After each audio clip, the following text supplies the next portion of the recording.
Hello, boys and girls, ladies and germs. Welcome to another episode on Developing with Action Jake. Today, I am bringing another special episode for you. This comes from a podcast called Wellness with the Wallace Chaps. It features my cousin Nicholas, and in it, we discuss a great deal about mental health awareness, as well as following your bliss or following your passion, and what it takes to exit the matrix. Now, the theme of Developing with Action Jake is typically revolves around technology and development, but I do think having a focus on health and wellness is very important because to develop your skills, to follow your passion, it's very important that you're also taking care of yourself and developing your health and your wellness, which is why I'm very happy to share this episode with you on Developing with Action Jake.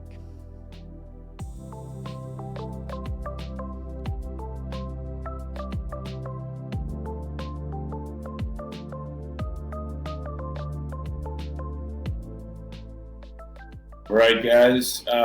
Today we're going to be talking about something that really it kind of hits on the whole sort of theme of this podcast in a general sense, and also really sort of should be able to resonate with a lot of people these days.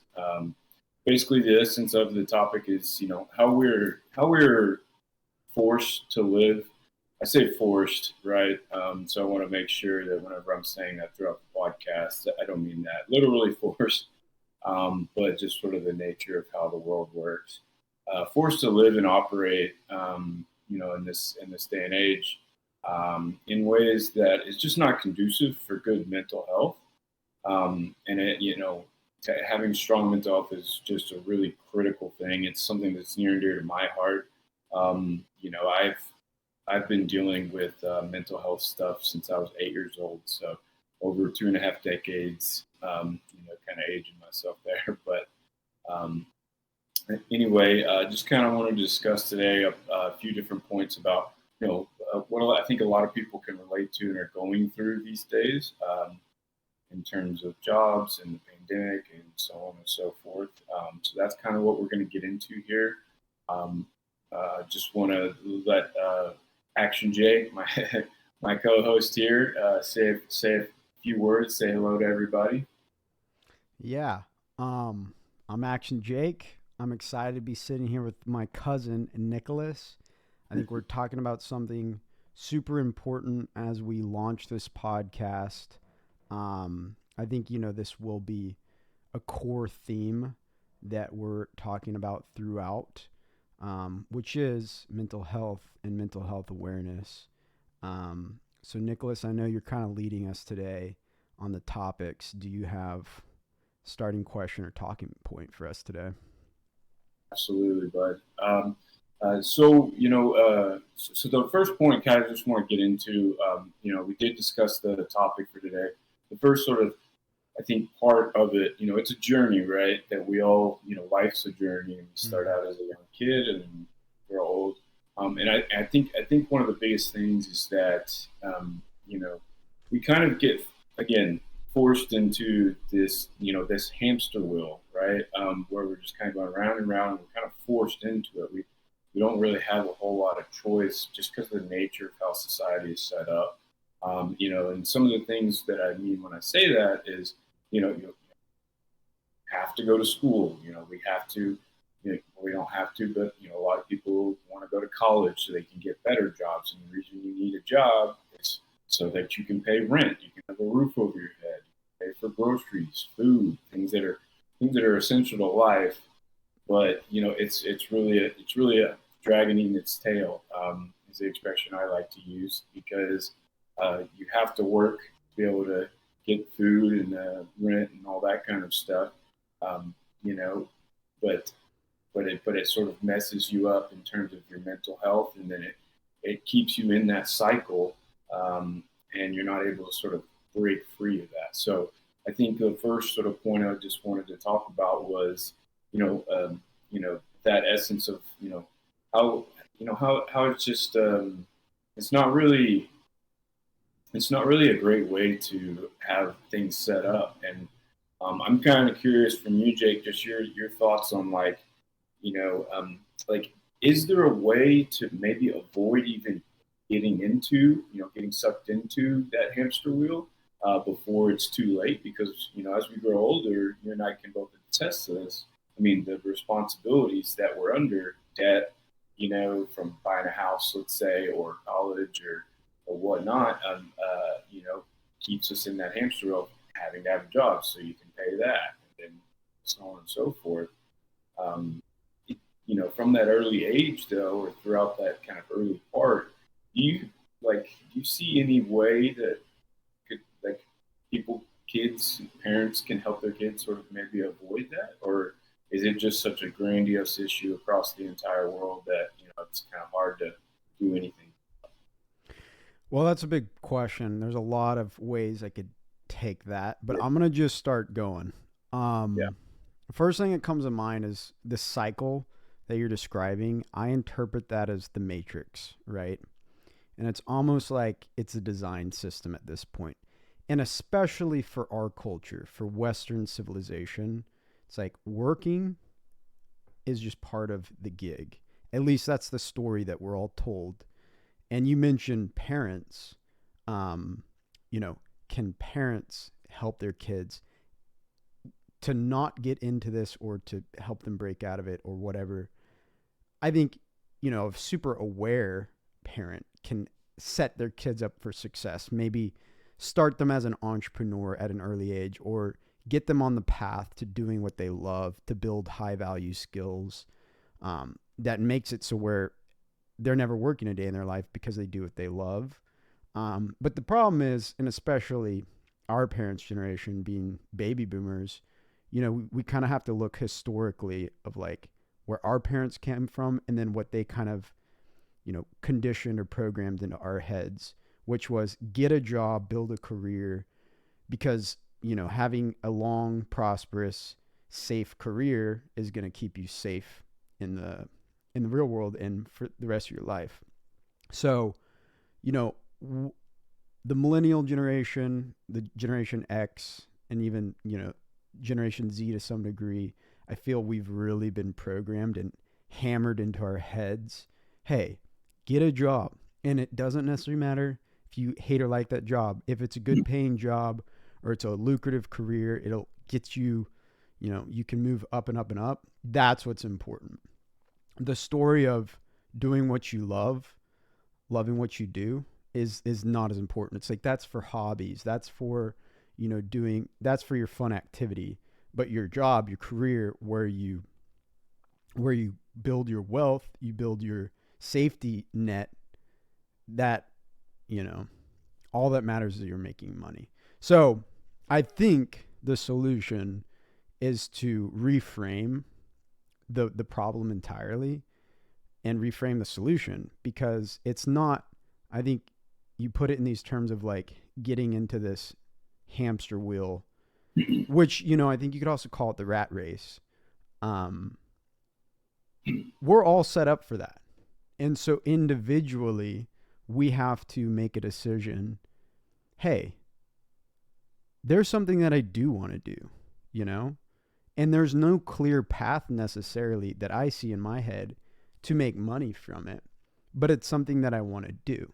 And that might be, I want to be an actor, or I want to sing, I want to paint, or I want to program, I want to build video games.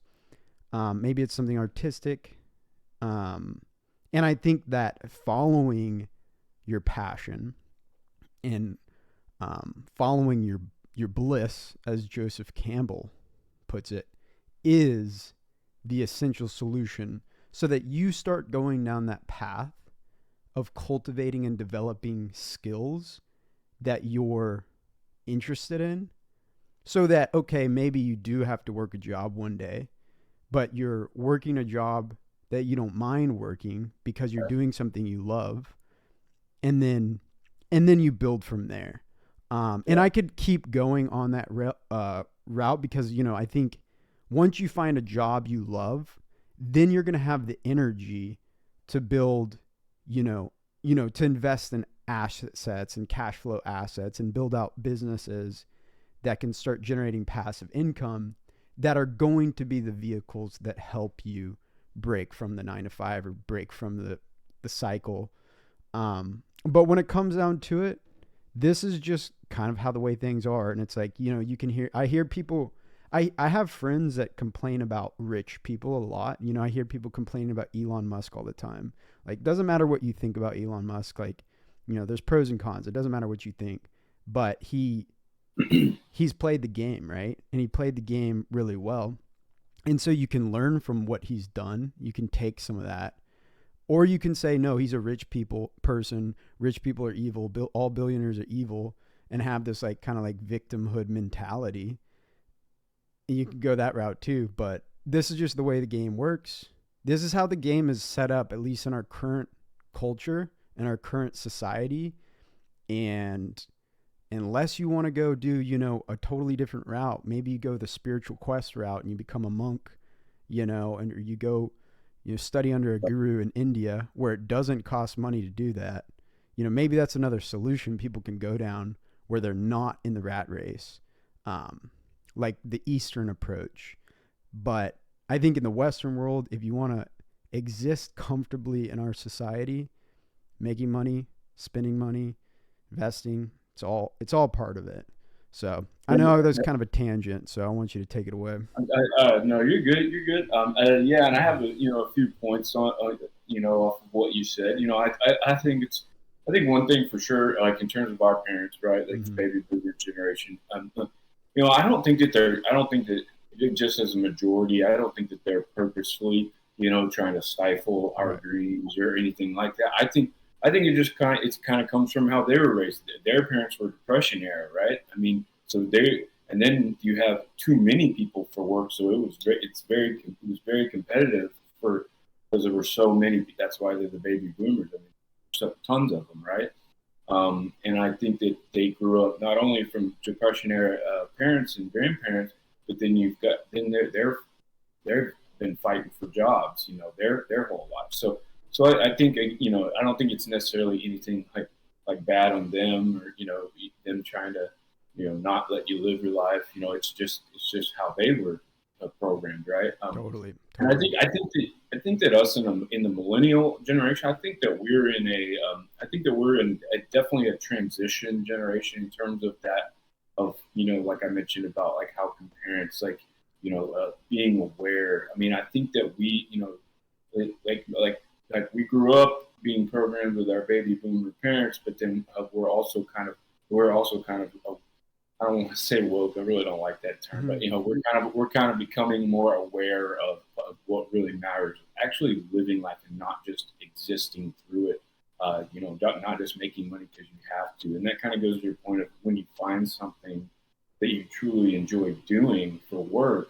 Well, it doesn't feel like, okay, well, I'm spending, you know, 3/4 of my life just working just to be able to make enough money to exist.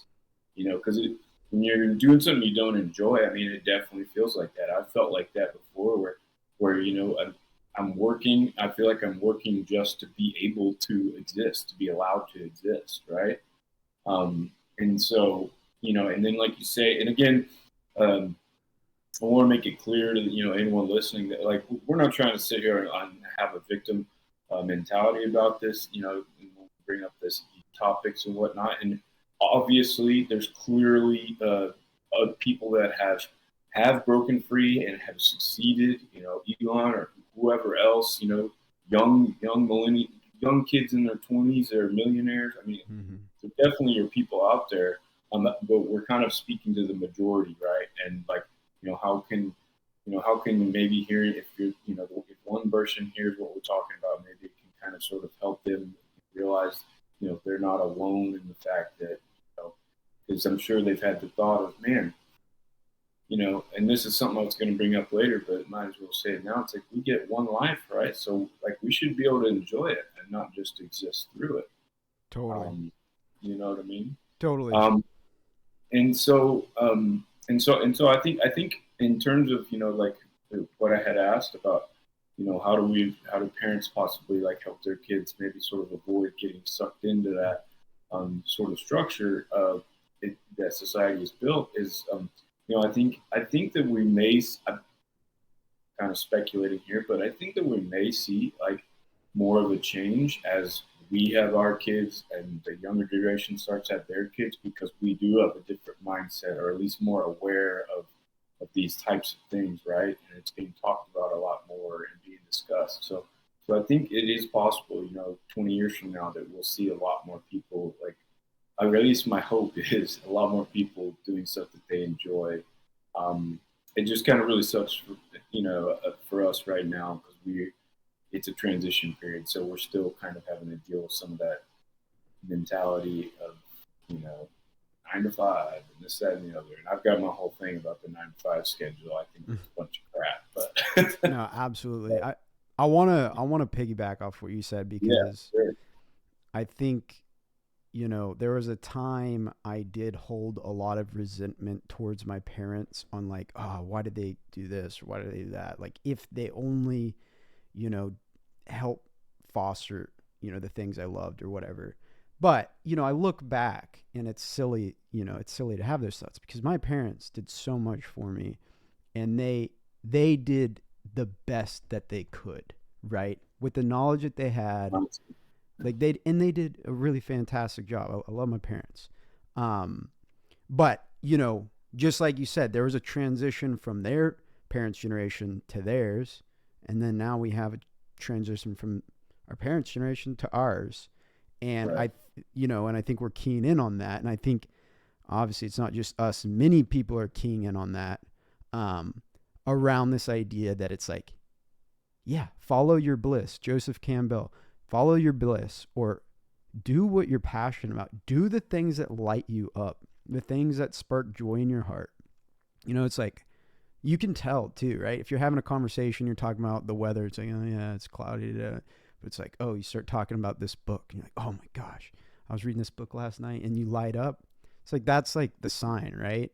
And Yeah. so I think, new parents, who are thinking about these types of things, it's Right. like, how can they start to set their child up for success in this new era, right? In this new economy of a purpose-driven life, not because it's, and that's like and I want to talk about this too, like the awareness that I've had around wealth and everything. It's like, I'm realizing I don't need that much. I don't need to own a home. I can rent No, and be you really happy, don't. because it's like, I'm going to die anyway. Like, who cares if I own a home? That's kind of a silly thought, and we'll get back to that later. But, what things that I think parents can do to foster, the new generation coming up is like, not, telling your kids no when they're expressing their child self, and when their curiosity and their playfulness is expressing itself, right? Because like a lot of times, and I know, and first of all, I'm not a parent, so it's like I can't fully relate, but I at least know the story of like, oh, your kid's like doing something quirky and like dancing, and you're working, and the last thing you want to hear is like your kid's laughter, or like, his funny noise the kid's making, whatever. And then you're like, can you settle down? Like, I'm on a meeting. But you have to understand, like, those tiny little interactions can literally cause a ripple effect for your kid's child, especially at those very, those development years, like 0 to 5 or 0 to 7, whatever that window is, that can literally cause negative patterns for the rest of their life of like, as soon as they feel joy, or as soon as they feel their creative, playful side coming out, they hide it because they've been chastised in the past. Yeah, honestly, not to, just to simply say, like, the same way you like train a dog. And I'm not saying that's the same for humans, but the same way you train a dog, give them a tap on the nose if they try and, bite another dog or something, whatever, stuff like that. It just gets ingrained, and before you know it, they don't even know why they're not doing something or why they are doing something. It's just so ingrained. Right. I know it's a very simple way to, but it's, kind of what you're saying there, about exactly that.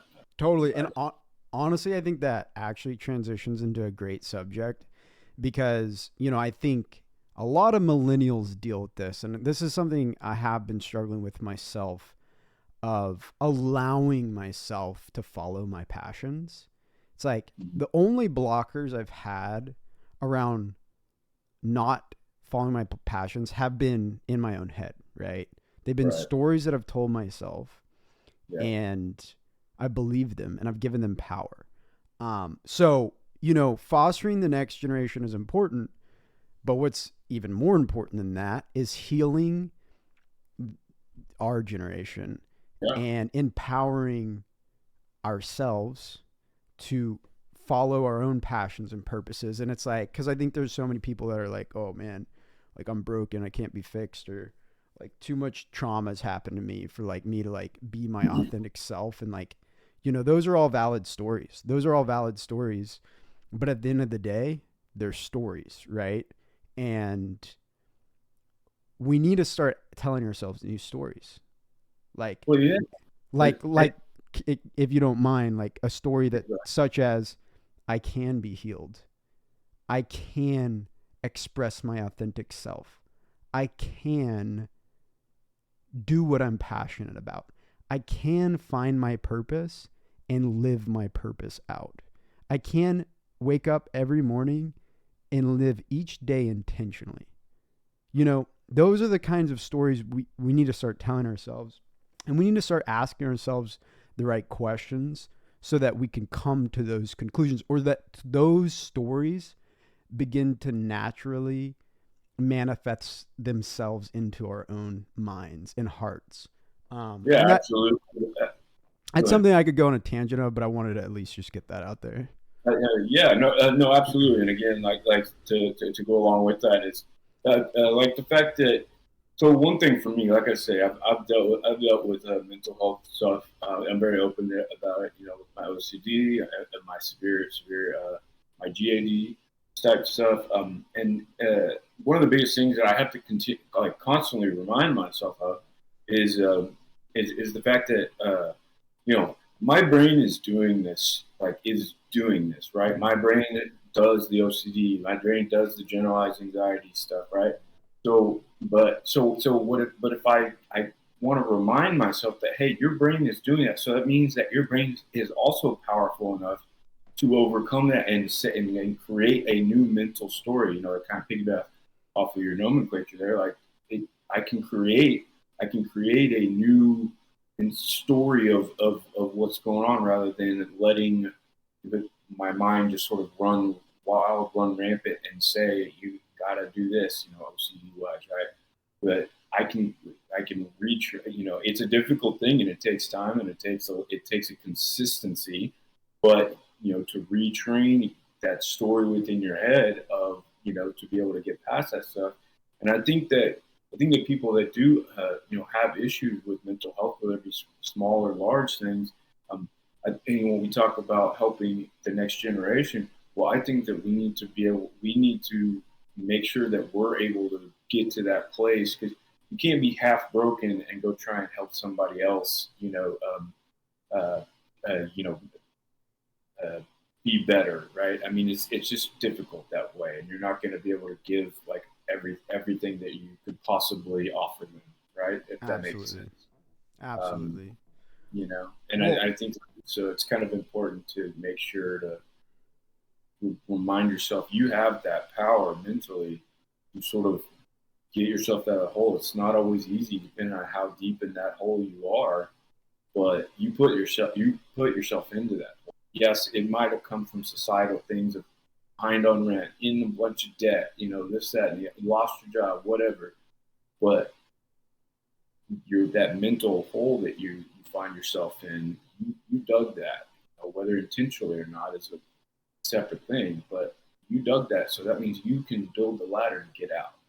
Dude, absolutely. And I love this analogy of on the airplane when they're giving you the safety guidance, the oxygen mask drop down. They always tell you put on your oxygen mask before helping the child. And I think that metaphor for this in particular is so potent and powerful, because if we're not fully healed, or we're not fully whole, or at least on this path, because it's like I don't think we're ever fully healed. I think it's a process. No, it's a journey, right? It's a journey. But like if we're not at a place where we feel, healed and feel whole, then how are we going to like offer advice and help our fellow man? And Absolutely. and that ties into a point I wanted to make, because we're talking about following your dreams, your passion, your purpose, and also talking about healing. I'm reading this book right now by young Pueblo called Lighter, and he's got a quote in there that says, and I'm going to butcher it a little bit, but it's something like, the more healed you are, the quicker you can manifest your dreams.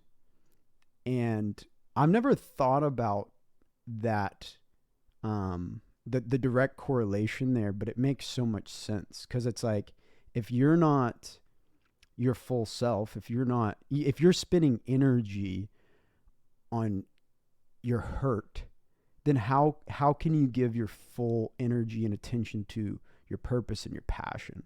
So it's almost like a huge part of the work is to allow your focus to go inward and to go on yourself, to get the healing you need, to get the awareness you need, to have the tools you need to live out your dream life. And this is another thing we could go off of, I think it's sometimes a story of like selfishness comes up. It's like, oh, how could you spend so much time working on yourself when there's, other people who, are way worse off than you. There's people starving in the streets, and, you could be spending your time helping them, and like, but it's like, you don't need to listen to those voices, right? Because it's about offering service in a high capacity. If you feel that calling, then you do that from a place of purpose. You don't do that from a place of obligation. You don't go feed the poor because you feel you need to feed the poor. You feel that you feed the poor because your heart is gushing, and you're like, I want to share this love because I can't contain it myself. And I just think before you get to that place, that energy and attention has to go inward. And yeah, you get to be selfish when it comes to your own healing, and when it comes to following your own passion and purpose as well. Because if you're not happy, if you're not living the most fulfilled life, how can you help others to do the same? So even if you're for my example, I make video games. I spend a lot of time on my computer by myself. And it's like, I don't necessarily get to share that joy immediately with people around me. But as a result, since I allow myself to follow my passion and my purpose, that joy and that love and all this positive energy pours out of me in other areas of my life, simply because I'm blocking my calendar to allow myself to spend my time doing these things. Anyway. Well, yeah. Sorry, go ahead. No, that's all I wanted to say. Okay. I mean, especially to that point, like a big thing is, I totally agree. I mean, I don't think you need to get yourself to 100%, whether it be, to do something, like help the poor, or even if it's a relationship thing that, you're working on, like whatever it is, I don't think you need to get to 100%. It's unreasonable to think that, and I'm not sure we ever get to 100%, like you mentioned. I'm not even sure that's possible. That's what would be, quote, perfection, and I don't know that exists in the way that we think of what perfection is. But I do think you need to get yourself to a certain point, whether it be 80% or whatever. Like, I'm just throwing that out there, but you do, because otherwise, even if you're at 25% and you go help the poor, well, how long are you going to be able to do that? How long are you going to be able to consistently do that? Like, maybe you get there faster in terms of helping feeding the homeless or something, but you may go into a depressive state, and then you just stop doing it. You only did it for a month, right? Or something along those lines. But if you're at 80% and internally, and then you go do that, well, then you have a lot. It's a lot you have diminishing returns the other way, but that way, I mean, you're just going to continue. You're going to be able to do it longer, right? You know, do it consistently every week, you know, once a week for years and years and years, and because you're good inside, and you're not going to go and start having, you know, depressive issues, or you know, this, you know, whatever else that you may encounter, right? So it's kind of like, you know, and that goes for anything. I mean, it's like, hey, spend a little bit more time like getting yourself there, whether it be you're an athlete and you want to practice a little bit more, or whether it's, we're talking, you know, mental health and internal stuff. Do that first, and then you're going to be able to be way better in terms of helping other people, or like I say, if it's a relationship thing, or whatever, you know, whatever your purpose is there for that. And even if you have no external purpose, it's still better for you. So, Yeah. Can I chime in and say something real quick? yeah, Just, you know, first of all, George R. Price and the problem, the altruism problem, is a great case study. I'm not to go into that, but basically, you know, he's like, finds out altruism is part of the evolution of the human species equation, and then he literally gives all his possessions away, and he, you know, gives all his energy and time into like feeding and housing the poor, and then of course he dies broke, sick, unhealthy, destitute. and destitute, and it's like, because he was so, you know, enlightened on helping the poor, and he gave his life for that. But I mean, God bless his soul, but like, he's pouring from an empty cup, right? Yeah. How can you provide for the poor if you're poor, right? You can't. Or how can you provide for the sick if you're sick? You can't. So I think that is a great point. You have to fill your cup up first before you fill up the cups of others. And ideally, you fill your cup up so much that it overflows, and then you're filling up the cups of others through the overflow. Yeah, anyway, I mean, that's a great. The cup analogy is perfect for that. You know, for that topic there. I love that. You know, like, how can you help somebody if you're pouring from an empty cup? What are you going to give them, right? I think that's fantastic. You know, I think we could continue on with this. I do want to kind of like maybe get to our next point here. If that's cool with you. And it kind of goes back, you know, kind of going back to what we're talking about, how, you know, how the different generations and how society is with, you know, has been about mental health and stuff like that. I truly think that this whole pandemic thing, yes, I know there's a lot of bad stuff about it, but I think there's some good silver lining stuff in there. I think from a mental health perspective, you know, on the surface level, I mean, I love remote work, right? So I think that's here to stay, and you know, it's a lot more prevalent.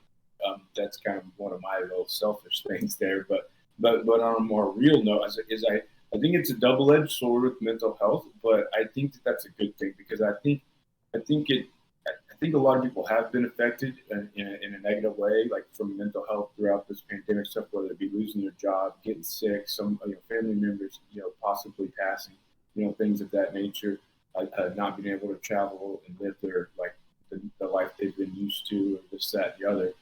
But I also think that it's brought a lot more awareness to mental health, and it's brought it more to the forefront of people's mind. Where in the past, and again, this might be a generational thing and just kind of how things have been, I think people knew about it, right? I mean, psychology's been around forever, but I don't think that as many people throughout the entire world were cognitively thinking about it, like they are now, because it has been affecting so many people. So I think that that's a great thing. I think it's great that more people are becoming aware of it, that they're taking it more seriously, you know, as a real thing that really does, you know, affects a lot more people than most realize, and also there, you know, I think that has been able to start to spur on a lot more options to help people get better. Totally.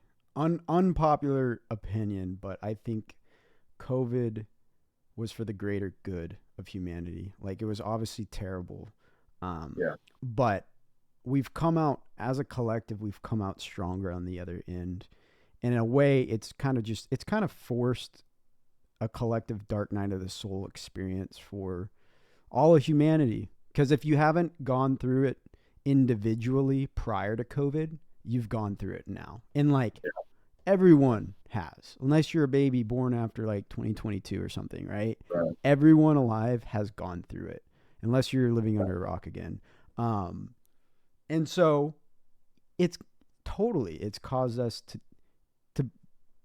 gain awareness of mental health out of necessity, not by, and to be fair, my own journey with mental health, I mean, I knew a little bit of things. I had you in my life, and I had other friends with, their own ailments, but I didn't really know mental health until I had my own bout with it. Right. And again, and just to interject, I mean, I don't want to stop you, but after that, I mean, you can see after that, because we've had this conversation, you can see how differently it is once you actually experience it. You can listen to someone like me who's been telling you, your whole life about what I've been going through, but until you really go through an episode or whatever yourself, it's really hard to grasp how intense and how big of a thing it really is. Totally. And, I look back on it and I look at that experience as one of the best things that happened to me in the event. And, probably about a year after the event, it was terrible. And I was thinking it was one of the worst things, but as I've grown through it, gained so much understanding, taken so much more responsibility and authority for my own health and what works for me, not believing doctors necessarily unless their advice resonates with me, has been so powerful, because now I bring that same strategy when anything happens to me.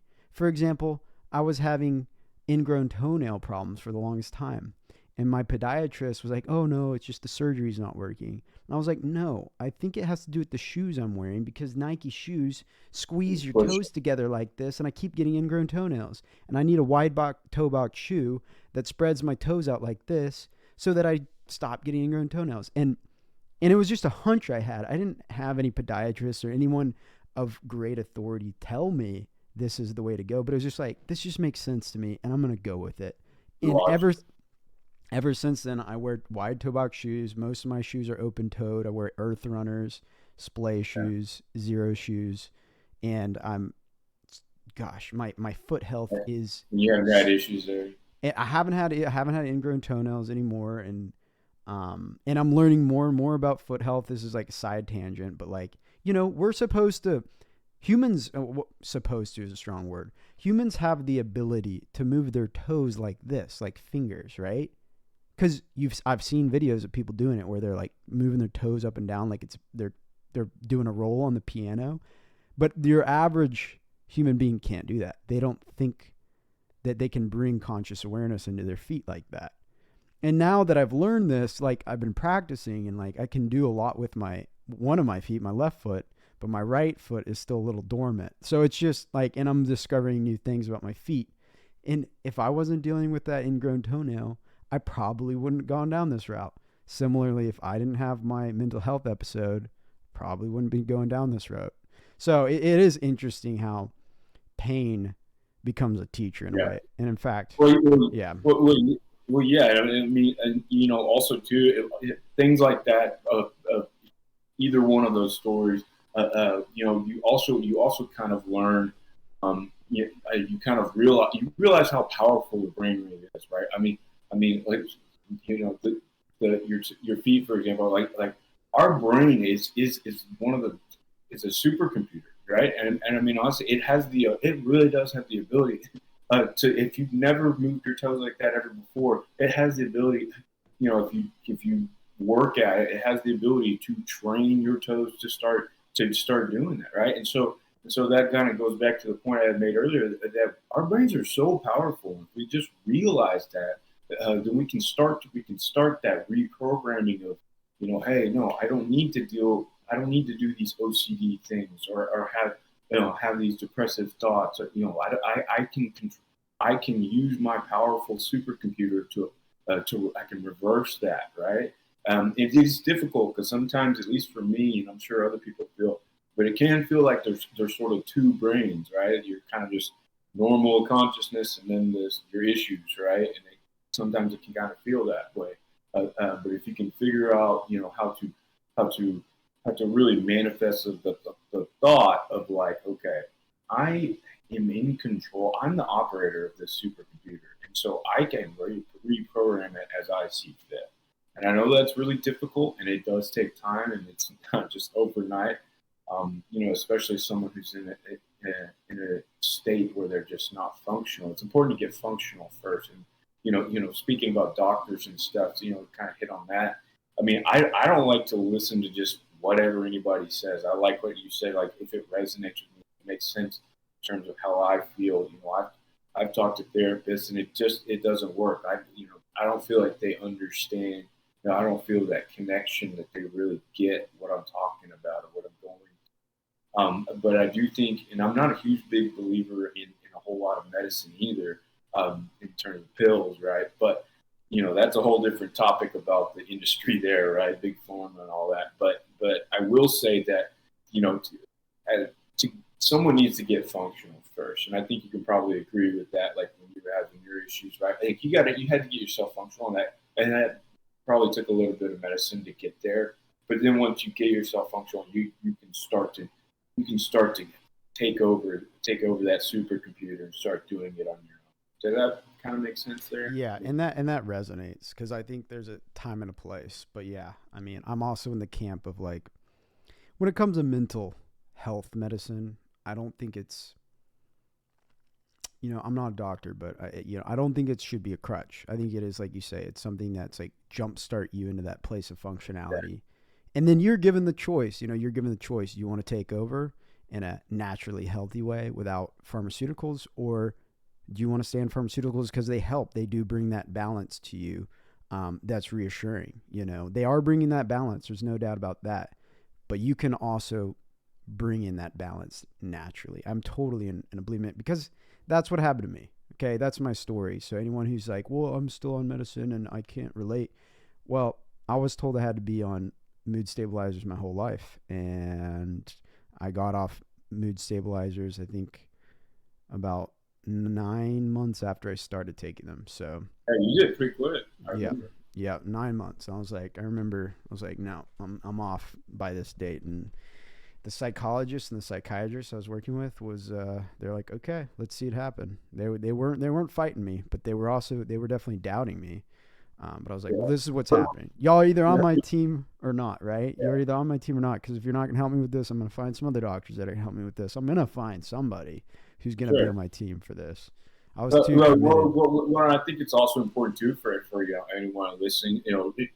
Just to remember that like we're fully aware. It's like every single person is different. Every single person is different, right? And how so that doesn't mean that like Jake was able to do it just awesome, like so quickly. I was surprised at how quickly he was able to sort of peter off of that, right? But like it doesn't mean that time frame is what's going to be best for every single person out there, right? So don't when you're listening, don't feel like you've got to get there quick, or you're not doing well because you've been taking medicine for the last 2 years, whatever it is. But I think it is important to realize that it should not be a lifelong like thing that you have to take XYZ for the rest of your life. Again, we're not doctors or anything, and we're also not talking about like if you have kidney issues. We're talking about mental health here, strictly in terms of medicines and stuff like that. I think one of the things you said, it kind of leads into sort of the final point here that I just kind of wanted to chat about and see if you had thoughts or ideas on. Is the fact that like going back to like the whole cycle, right? The whole dragon eating its tail of what a lot of people are in, and the structure of how society is right now, and has been. If we do, or if we are. First of all, if you have any thoughts on how to break those chains and build that ladder, I'd love to hear it. But the main thing is like how like what are your thoughts on the best ways, for people listening, for you and I? I mean, you and I are on our journeys too, right? I mean, we're not there, but like, what are your thoughts on like how to get to those places of, doing that healthy stuff, like, whether it be, physical activity, getting outside and just being in nature. That's so important. I mean, it's called nature. It's a natural thing, right? And like, it's really important to get that sunlight. And like, I went outside before this podcast. I did a 5-minute walk out, and I just put my hand on a tree. I just wanted to feel the tree, right? And you mentioned to me before about like just taking your shoes off and getting your feet in the grass, right, and touching the ground, and being connected with the world that way. And then also too, I think, you like meditating. Yeah, that's a difficult thing for me, but eating and exercising, right? And then also a big thing, and I think this is a topic we might discuss on another episode, but like manifestation, like getting to the point of being able to really sort of get that supercomputer like operating on a manifestation level, because I think I sent you that little reel the other day. I don't remember who posted it, so sorry about the credit there. But basically, it was like, hey, scientists call it this, Christians call it that, Buddhists call it this, atheists call it that, but everybody disagrees on the word, but nobody disagrees that manifestation is not a real thing. I don't know if you knew that, but yeah, that's a good post. So to bring that together, like, do you have thoughts on how people can break those chains and sort of start? Is it just starting to do those things right while you're still on that hamster wheel, or do you need to break free fully first? I hope that was a lot I threw at you there, but no, it's a solid question. I think you prepped that well. So, all right. I definitely already said this, but I think the first thing is you follow your bliss. Now, many people find themselves in jobs that they can't get out of because of all their obligations. They got to pay rent. They got to take care of their families. Maybe kids, maybe their parents. Maybe they've got debt. They've got car notes to pay. They got tuition to pay. The list goes on. So you feel stuck. You feel stuck. You have to work a job. You have to get this paycheck, and you have to pay your bills. That's part of the matrix. That's part of, I'm not going to say like there's some conspiracy around like, oh, the global elites have designed it this way. I think God designed it this way because I think God wants us to elevate ourselves to the best of our ability. And so he puts us in restrictive places like this so that we can overcome and transcend. And so I think how you get to those places of where you transcend, it starts small. Like you say, I don't think you can I can tell people, yeah, quit your job and go follow your passion. It's not that simple. It's not that simple, unfortunately. But what you do got to do is you have to make effortful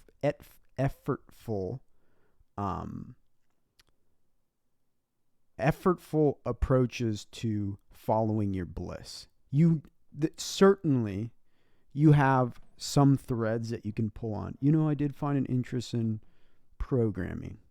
Maybe I'll take up a programming class or programming tutorial. One free course online. Like one free course. Super easy, right? Like let's cut out any kind of like, oh, I don't have money to pay for this. Right. Something on YouTube, right? So it starts with that, and it starts with finding little pieces of your schedule where you have the time, the energy, and the capacity to not only do the thing you love, but to learn it to the best of your ability. Yeah. And again, and I think there's a lot to unpack there, because I think many people are like, well, I don't know what it is that I'm passionate about. Sure. And then the approach is, okay, then your purpose is to find your purpose, or your passion is to find your passion. Right. No, that's a good, and I'll let you keep going on, but I do want to say that one of the things I think it's important, is like, if you don't know what brings you joy, what your passion is, try listening to yourself more. Like when you're out doing something and something makes you happy internally, like try like take note of that. Like I think a lot of people just sort of gloss over that. Like, oh, I had a good day, but they don't remember exactly why necessarily. But if you start thinking about it, I think you start seeing patterns. But anyway. 100%. And that was like the second point I was going to get to, listening to your body, but we'll get there in a second. Your passion, when you don't know what your passion is, your passion becomes finding your passion. And you try things out. The more you try things, the faster you'll find it, because it's like, oh, well, let me try painting. I hate painting. Paint gets all over me, and then I got to clean up. And okay, then painting's not it. Maybe I want to like design my own shoe. Oh man, but then I got to work with leather, and I don't like the way it smells, and throw that out. So it's like, hey, guess what? Now you have two things that you know aren't your passion. Yeah. And then you just keep going, and you'll have a hunch of things you want to try. You saw something on the internet, you see something your friend's passionate about, etc. And then one more point on that, I think, is like, okay, people are like, oh, well, I don't have the time and energy. I work 3 jobs. I got 2 kids. I'm a single mother, a single father, whatever it is. And all those are valid, right? But I think that's when you have to start to have moments of introspection and reflection where you're like, okay, well then where are you spending time and energy that probably isn't the most fruitful and productive for your dream? Like, for example, are you going out to the bars and drinking with friends? And because that might feel like a small thing, or that might feel like a regular thing, but that is time, that is energy, that is money. Yeah. That could have been spent, you know what, maybe I don't see my friends tonight. I'm going to just go on YouTube and take this tutorial. That is such a shift that you're making that could literally change the course of your life. And so when you start to really have those periods of reflection of like, okay, where's the fat in my life outside of my obligations that I could begin to cut to start to cultivate more capacity and energy into my life and time. And I think, because that was one for me. It's like going to the bars. Like I could feel it the more as I did it, because I did it a lot in college, after college. And then as I was like my mid to late 20s, I was like, wait a minute. I'm just like not feeling inspired. It's like as soon as I go to the bars, I'm like, oh shit, I want to be home right now working on my projects, like working on my games. Like that's what I want to be doing. Like it's good to see friends. I love my friends, but is this dream affirmative? No. Is it purpose affirmative? No. And then you could ask a question, well, I'm single, like maybe I'll find my soulmate here. And then the question is, well, do you really want to find your soulmate in a bar? Hey, it's possible. It's possible she's super aligned with you, but you're not likely, and you're more likely to find your soulmate when you're on your purposeful path. Yeah, 100%. I mean, when you're going to a yoga class or the gym or you're going out on a hike or whatever. I mean, if those are the types of things, let's say, that you enjoy doing, right? Exactly like that. I mean, you're more likely to find someone who's aligned life-wise in their journey with you while you're doing the stuff you enjoy. Absolutely. And now you might say you enjoy going to the bar and drinking, but honestly, even if you do like that and seeing your friends, I mean, to do that so often, like a lot of people do it. I'm not dogging on people, but I mean, if you do it every Friday, Saturday, I mean, that's just too much. And I wouldn't say necessarily stop going to the bar altogether if that's something you truly do enjoy doing. It's just you need to do it that often, right? Like, do you need to spend that money, all that, don't complain about not being able to pay for a programming course if you want to be a programmer because you just spent $120 at the bar last, right? So totally, totally, yeah, and you make a good point, because it's like you don't necessarily want to be obsessive. It's like all you're doing is working on your dream and figuring out your future. You're still a human being, and you get to go out and drink and do what you love. But I have a mentor that hammers on the 80-20 rule, where it's like if you're eating healthy food 80% of the time, you're working out 80% of your days, you're living dream affirmative 80% of your days. The 20% where you have a cheat meal, you go out to drink and hang out, just chill and hang out with friends, it's okay. But remember, put it in the framework of that 80-20. And I know there's a book about it. It's all kind of research you can read around why that's such a game changer, that benchmark. But I think that's just a great way to live my life. It's like, okay, it's Thursday. I want to go out. I went out last Friday and last Saturday. 80-20 tells me I should stay in and freaking follow my dreams. But if it's like, hey, it's Friday, haven't gone out the last 2 weekends because I've been freaking chasing, figuring out what the hell I want to do with my life. And I want to see my friends. Go freaking see your friends. I think that's a great framework. And enjoy yourself. Like, drink the beer. Like, eat the unhealthy food. Like, we're humans. We're here to have these experiences. Yeah, and there is an enjoyment factor right? Right. No worries. Yeah, So there is an enjoyment factor from that. So, totally.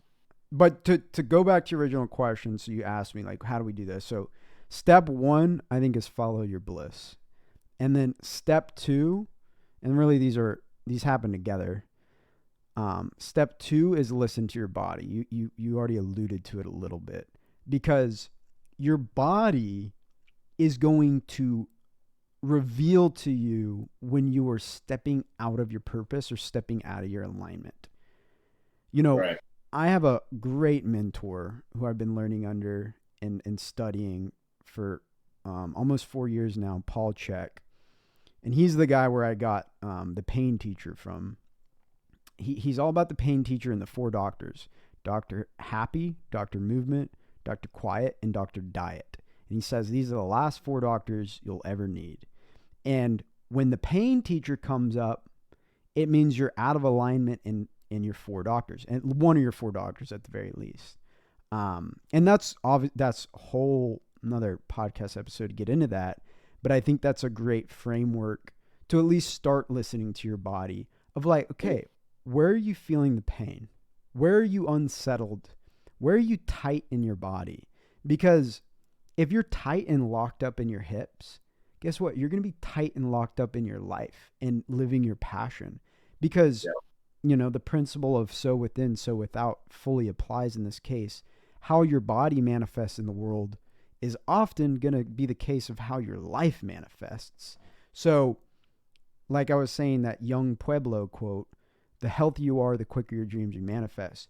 So following your bliss needs to be in alignment with listening and caring for your body. And I think, especially people who don't have practices of listening, you got to start cultivating practices. And it's like, I'm not going to be the guy that's going to tell you go do yoga and go do meditation, because while those work for me, yoga helps me listen to my body, feels out like where I'm tight. And it's like, I don't have full conscious awareness in all my body. I'm still working on loosening up my own hips and, I have certain goals of like poses I want to get to, but it's brought my conscious awareness of just how tight my body is. Sitting in one of these chairs programming all day doesn't help. And then likewise with meditation, it's that same kind of listening practice, but in this case, it's more of a listening into your intuition, your mind, your heart, and kind of like sitting still and like allowing the answers to come to you, because that's totally something I subscribe to, that we have all the answers within us. We are the gold that we're seeking in the world. We externalize our goals, we externalize our desires outside of us. Like, I want that job, I want that money, I want that car, I want that house, I want that woman or that man, that relationship. But everything we want is here. Like, we came to experience ourselves and to learn about ourselves and to be happy with who we are, I think is totally like our purpose. And that starts with like tuning out the distractions, the external noise, turn off the social media, turn off the TV, turn off the news, turn off the computers, the devices, and get quiet. And it's like, if you do that for the first time, the first thing that's going to hit your mind is your neurotic thoughts, because they're going to be pinging you left and right, especially because you've been conditioned to go to social media every time you're bored, and your dopamine receptors are just fried. And the first time you sit down on a meditation mat to just try and sit, it's probably going to be super challenging. There's a reason why people struggle with meditation, and they're totally valid for it. But as it helps to know that you are not your thoughts. So as these crazy thoughts hit your head, don't identify with them. Just notice them, like, oh, wow, that's a terrible thought. That's a negative thought about myself. Like, why would I think such a thing? But as you just like kind of sit and let them settle, eventually your core and your intuition is going to reveal itself. So nowadays, like, I go into meditation with intention of like, I'm trying to make a decision on like, maybe it's like what direction I should go with my project, or something to do with work, or I'm moving. And it's like, is this the right decision? Like, can you help me? And it's really me talking to God, because I believe God comes from within, but it's, hey, can you help me make this decision? And get quiet, sit, and you're going to feel the answer. As you think on it, as you think of an answer to the question, your body will light up as a yes, or your body will shut down as a no. So, but again, that takes a lot of awareness. Well, I think too, like to that point, is all whether it be meditation or things that we're talking about, it's like improving your mental health, or searching for your purpose, or what things of that nature. I think it is important as we take these different actions. We stay in on a Friday to do X, Y, Z, or we go out to meditate on a Sunday afternoon, or whatever that is that works for each person. I think it is important, and you kind of like said it, but like just to emphasize, I think it's important to have intention, like have an intention, like because otherwise, your synapses are just going to be firing away, and you're just going to be sitting there like all kinds of stuff. If you don't have a specific like thing you're trying to like work through, or a question you have that you want yourself to answer, Well, so having a specific intentional thing, I think is very important. totally. And maybe you start with the intention to quiet your mind. It's like, I'm sitting down to learn to quiet my mind.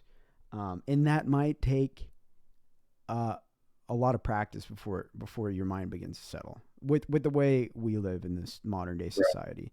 But anyway, I think those are the two things that have worked for me. So those are the two things I want to share. Follow your bliss, listen to your intuition, listen to your body. The answers should start to reveal themselves. The pain in your body, you should follow. You should learn, why is your body having pain? And what do I need to do to heal this? What do I need to do to heal this? Because, sometimes it does mean you go to a doctor and you get prescribed something, or they do something to help you. But a lot of the times, I think most of the time, I believe in most of our illnesses are psychosomatic, and there's some root cause of some belief you bought into, some emotion you're holding on to that you haven't been able to express, that you haven't been able to feel. And so it's rooted in your body, and it manifests as some ailment, as some illness, as some dis-ease, which is what a disease is dis-ease in the body. And just feeling that emotion. Sometimes it's you crying. Sometimes it's you having joy. Sometimes it's feeling shame and guilt that's just been trapped in the body, but it hasn't been properly expressed.